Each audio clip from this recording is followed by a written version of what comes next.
Welcome everyone to this new episode of the Conti, where I'm in a nice little restaurant and will tell you about medieval food. And now I'm not here to tell you, but it wasn't bad food, it wasn't unhealthy. I'm there to talk to you more about what did they actually eat and how good was it, more in terms of taste. Alright, by the way, what I'm eating there, it would have been one type of medieval meal, albeit in a less refined way, of having bread as the dish, then the rest of the meal on it, including varying number of things depending on the event, the region, social status, and so on, but to be expected a lot of vegetables and some meat or other substitute, and not to forget the cheese. Time for vegetables, well, I've got turnips and carrots. Would have not something else but detail. So on this, let's start our episode with bread. So on the matter of bread, well, bread was the most important part of a meal. Sure, there could have been nuances because once again, medieval Europe is an entire continent, and for the medieval period we speak of 1,000 years, so a lot of differences from place to another. In medieval Europe, and in fact many other places in the world, bread was the most important part of the alimentation. In fact, wheat-based produce were the most important. The French word wheat, or wheat, which is blé, has been used as a signification for money. It can be used that way, and it's tied to that and the fact that it was a major part of the economy. In fact, taxes were big on wheat. In the medieval era, most peasants, serfs, had taxes that were based on their wheat production, so the other produce were not taxed and were more of supplementary. It was mainly because the wheat was the main thing they made and was necessary for pretty much everything. It was an all-around product. In ancient Egypt, it was important enough to be the money. By the way, when I think of it, in terms of bread, Roman era, this is a little side note, what in English we call French toast and pancakes. In French pancakes we call them crêpes, and what we call French toast, in Quebec we call it pain doré, in France they call it pain perdu, so golden bread and rust bread. Rust breads come from the idea of stale bread that you made better with eggs and whatnot. This goes with the meal, with the idea of bread as dish, that if you bread has become too dry, you can add stuff to it to make it better. And that brings me to my second point about bread. It wasn't really that bad. Why? Because they tended to eat fresh bread. And how fresh may you ask? Well, 2 days bread, more precisely. So the custom was that you have your wheat, you go to the mill, get your flour minus what you have to pay. Then you go to the bread oven, and then you've got the baker who makes bread, and sometimes you go the day before, leave your bread, and with some leftover dough from the day even before that, he makes your dough, leave it to rest, and on the day you take it, baker cooks it, makes the bread from the dough that got the night to rise, and then you get it. It's fresh. Nowadays in Quebec and a lot of European places, we still have some leftovers from that, where we just go to the bakery and get the fresh bread of the day. So yeah, the custom of the time, this would have been the fresh bread of the day, but bread can last some time. Flour can last quite a bit too. Flour more than bread, because flour is dried and bread got wet and so can develop nasty stuff. And that leads us to the fact that even if it gets moldy, before it gets to that point, it can last a few days. So it has the time to go stale, especially if you open it and there's a leftover section, then it will go stale. But that is a side thing, because as mentioned, they eat it fresh. They prefer stuff fresh, and that's going to be the big trend in the video. Prefer fresh, but get ready to preserve as long as possible. And from that, the bread would have been what I have is some old style bread, and the bread that they had like this would have been, compared to what we made, some type of whole wheat multigrain brown bread, but well grounded. Why? Because instead of doing monoculture, all the types of wheat and some other cereals that would have been considered as wheat were grown together, cultivated in every sense together. So we sow it all, it grows all, we gather it, we rip it all, gather it all, and it's all grounded together. So we've got this special flour that's from all these variation, and that's what we cook, that's what we bake. Now this bread has a slightly bitter taste due to the lack of sugar. That's a big detail, that sugar would have been rare, especially in bread. If you want a sweeter bread, the sugar in itself would have been honey or possibly from some fruit, but that would have been a bit rarer. And of course, there was, contrary to what some might think, there was some white bread, but it was completely different. The reason it was white was because of froment, a type of special syrup that made this bread that was white, that had a special taste, and it was a luxury produce mainly for the nobles. That done, we shall go upon the vegetables. For the vegetables, well, as mentioned, I've got carrots, I've got turnips. These would have been present at that time because they didn't have all the same things we have today, and they would have been well liked because most roots are actually very well to preserve since they are drier. Anything that's drier, therefore has a lesser proportion of water, can be kept longer and also sometimes have more nutrients, and thus are well liked. But in the end, it's still cultivated everything that they have, and since different elements get ready at different seasons, they would have the season of various fruits, vegetables and whatnot, and that still exists nowadays even in the New World. In fact, in Quebec, in June we have strawberry seasons, then July we've got the overlapping of the late strawberry, blueberry, and towards the end the early corn season. August is really late blueberry and full-on corn season. Then in autumn we'll eventually have the seasons for the various squash and apples too. So plenty of seasonal fresh things, and as mentioned with bread, eating fresh is quite interesting because that's what has the best taste, it's what's the healthiest, and in a way the cheapest too, since you don't have to modify them. And so the eating the produce of the moment would have been a cornerstone due to the, well, we eat what's available, what's fresh, and of course this allows for several cultures to alternate themselves. So this patch of land will produce that thing at that time, then the next one, and so on. And what you do not eat, you have to preserve in a way or another. So in the case of fruits, it's easy to turn them into alcohol. In fact, what I've got here is a nice little cider, or if you prefer, alcoholized apple juice. But really, any fruit can be turned into alcohol on top of several other vegetables, and that is done one way. Of course, dry stuff can be further dried, since drying as well as many versions of cooking, salting and whatnot are methods of preservation. Now for the proportion, it will not depend on where you stand and when you eat. If you are part of the lower social classes, vegetables would have been the biggest part of your meal after the bread, and in good seasons, possibly even before it, but that is more of a case per case situation. Of course, every local place would have its own specialties.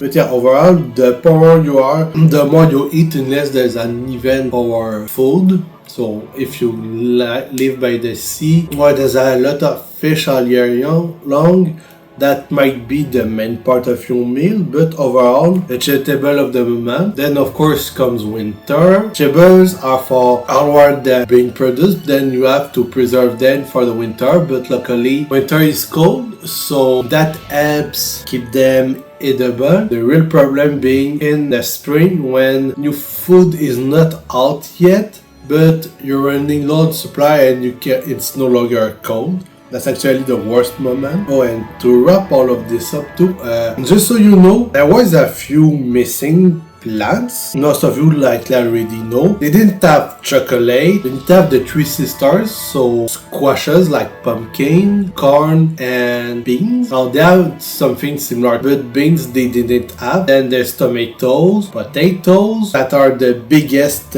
missing elements.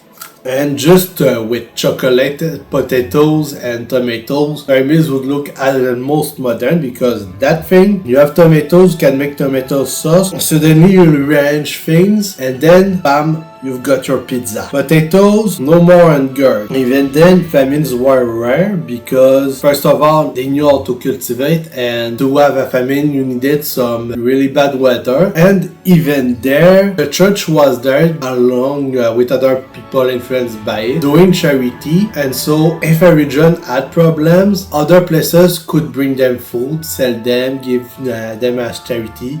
They could move to some places and receive charity. Things happened, so really major cases of famines were extremely rare, and that was because of really their consequences. For example, in France, the really big case was in 1314, 1315, when there was a bit of a sudden temperature drop with lots of really cold rains, and that destroyed all the crops across very large area. You can even speak of the entire kingdom of France, maybe some other regions being subject to this, and that created an actual famine. Now, corn is a bit more resilient, has a better water to final food ratio. Potatoes grows everywhere, so that would have solved the case, but they didn't have it yet. And of course, chocolate is just the best thing, so you need cacao. But other things weren't there too. Something that you'd think wasn't there, but actually was just in a limited version, was the sugar cane. So it didn't grow in Europe, but in the Holy Land and other Near and Middle East, they grew it. And when the Crusade arrived, they started using mills to better refine. And with the trade, white sugar, is close to what we know, eventually made its way. Now, coffee was known to the world at the time, but it didn't really travel Europe until way later. Same with tea, rice, and a lot of other things. In fact, had the Chinese thought about bringing bamboo and having its property recognized, we could have seen some strange things as self-regenerating bamboo forest specifically made for fuel, but that is going into the alternate history. I think that's all of it, and with this we shall proceed onto the meat. Now, for the meat, like everything, fresh was preferred. In fact, in cities, you had the butcher basically buy the animals and sell them while they still live, and just you could go home to the butcher, butcher the animal in front of you and start cutting it to pieces, and that is how fresh you could have had your meat. But then of course they would smoke, salt, dry, and so on. Make sausages. Well, this is a type of saucisson, which is a fancy sausage if you want. Nonetheless, several methods. As usual, several methods, and yet the preferred way was fresh. For some plants it was stewed too, but for meat especially, some special detail was that it was half wild. I say wild, half Sylvan would probably be better, and Old French would have the word sauvage for of the forest. So yeah, I will go with half Sylvan. There were lots of animals that would be raised on farms, but would have enough leeway to go into the forest. And by the way, going back on vegetables, there are things that grow in forest that people would have went to go and get. But for the animals, letting them go to the forest meant that they ate food that you didn't have to produce instead of having your grazing fields, even if those fields were still needed, because food for animals is not the same as that for humans. So by giving them different plants, it takes different nutrients from the soil, and sometimes it can be some special plants that give back, and having a special place where it's just the animals eating the grass, the bad herbs, and shitting everywhere. That's good for the field too. But on side of that, an extra source of food for them was to go into the forest and eat other plants that were improper for humans, but that they could digest. And that was just this nice extra thing. And well, it bettered the taste. And what I mean by that is that the meat, but in the case of dairy animal, also the milk, is affected by the alimentation of the animal. So if you got a goat cheese that, depending on whether it is summer or winter nourishment, the taste of the cheese will change. In fact, where the goat live will change the taste. In a similar way, when you eat wild animals like deer, boar, bison and whatnot, compared to the more domesticated counterpart, they have better taste and alimentation has a good deal to do with it. Hunters, you're the lucky ones that have a good idea of what medieval meat would have been close to. Oh, and speaking of hunting, nobles on several places tried to ban hunting of privilege, but as usual, there was a long process and there were all the details because clearly if a bird or a deer who has a higher status is a good thing for a noble, the boar he doesn't care as much if some peasants get it, especially when they're hungry because he needs the peasants. Sure, he might go, darn it, it's my thing, my privilege, especially towards the end of the period, but a boar will not get the same reaction as a deer. And that is because every animal were in a separate hierarchy with all nobles there were and so on. So if you take birds, a bird flies, so it's closest to the event, so it's higher status. So of course birds would try to get them, but there's always some exceptions and flightless birds. So you're a peasant, you have your chicken, of course you have your chicken, of course you can eat it and its eggs, same for some other domesticated birds. Same way we've got pigeonniers, so pigeon towers where people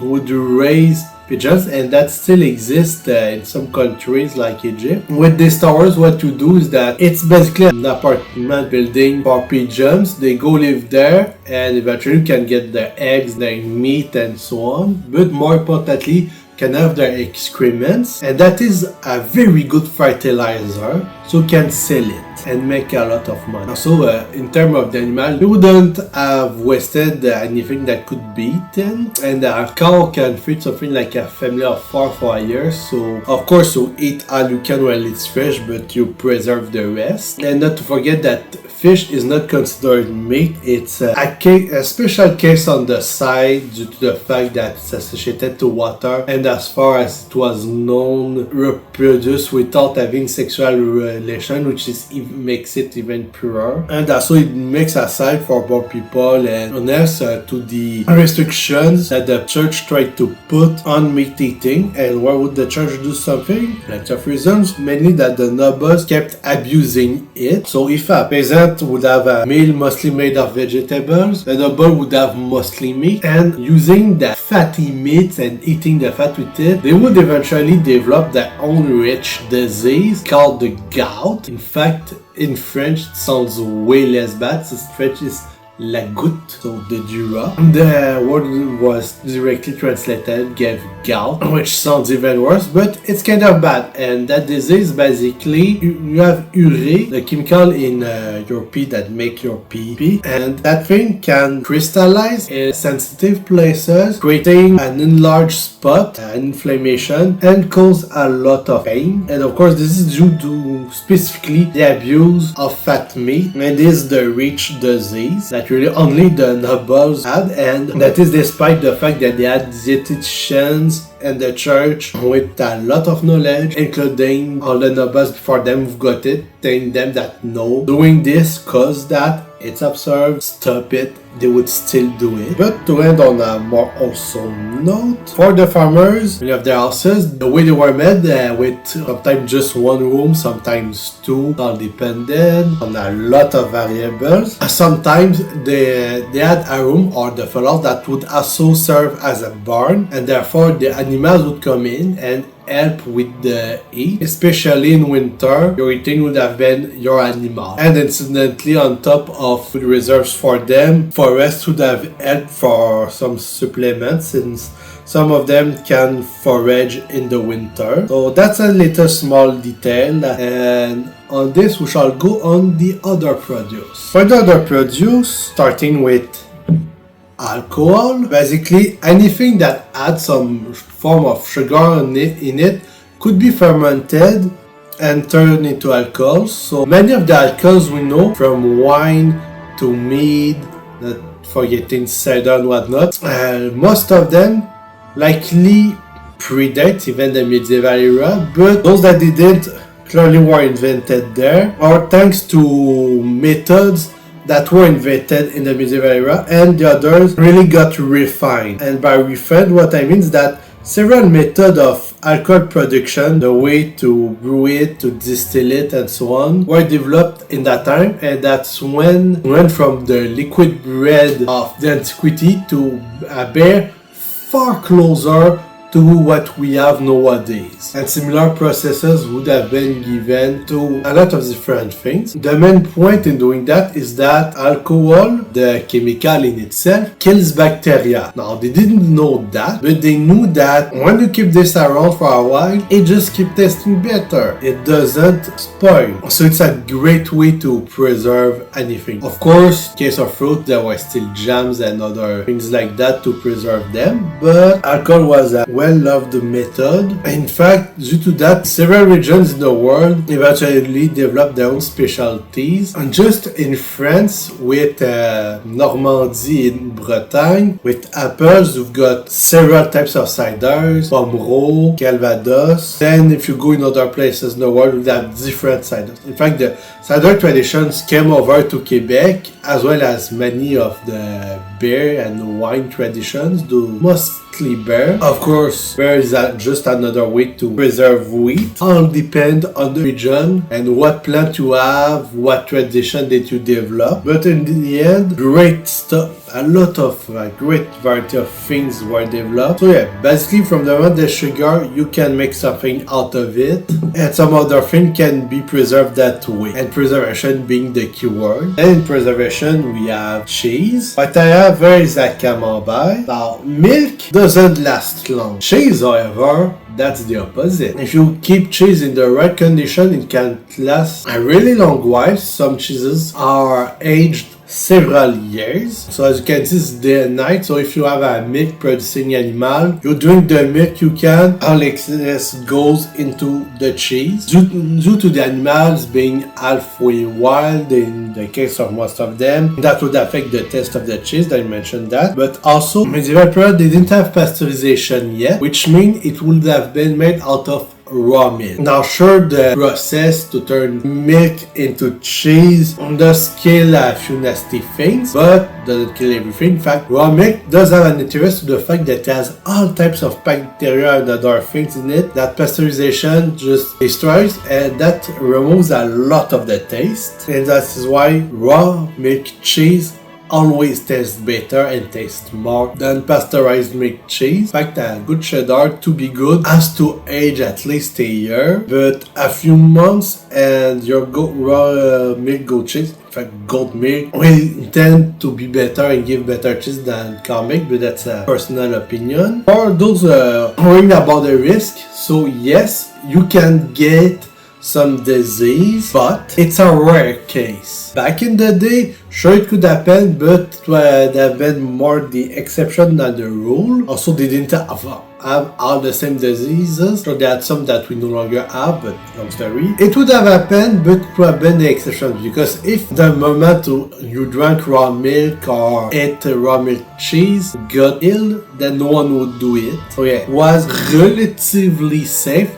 But nowadays, go and have fun, because if you see, unless some person doing some weird homemade stuff in his shack, you see raw milk cheese being sold, it's all controlled, they no longer have any risk. So yeah, it really has to be a special case for some disease to still come through. And of course, I spoke of cow and goats, but sheep did it. There are places in the world that would ferment horse milk to have some special drink, though some would also make cheese. So from the moment it's a mammal, there's something to do. Then of course we'd have the other producers. So basically anything with honey, from jams to meat to whatever else, would have lasted longer, because honey in itself, sugar in itself will feed certain bacteria at the detriment of others. Those can be up to a point served for preservation, but honey does have some natural conservative agents in it that makes it not rot, and therefore producers with it are going to be fresher for longer. In fact, honey would have been the biggest sugar in the medieval period. Bees were important. They were very well seen because the way they were perceived was the king with all of the society other than around. But this was perception of the time. But they had the overall good PR, and it's nutritious, it's mentioned in the Bible, can be preserved. Honey was kind of a big deal. Sure, they still had cane sugar from the Crusades onward, but that was for the rich because it was a special luxury importation produce. And still, honestly, there's several modern recipes that from the moment sugar is in low quantities, replace sugar by honey, watch the results, you could be surprised. So, I'm likely forgetting something, but I think it does a nice tour of the situation, and I will likely do more episodes on food depending on the reception. So on this, I will bid you all a good day, and you know what? There's the bard stuff spot that's open, so I think I'm gonna go have some fun. So, good day, and until the next episode of the Can't See.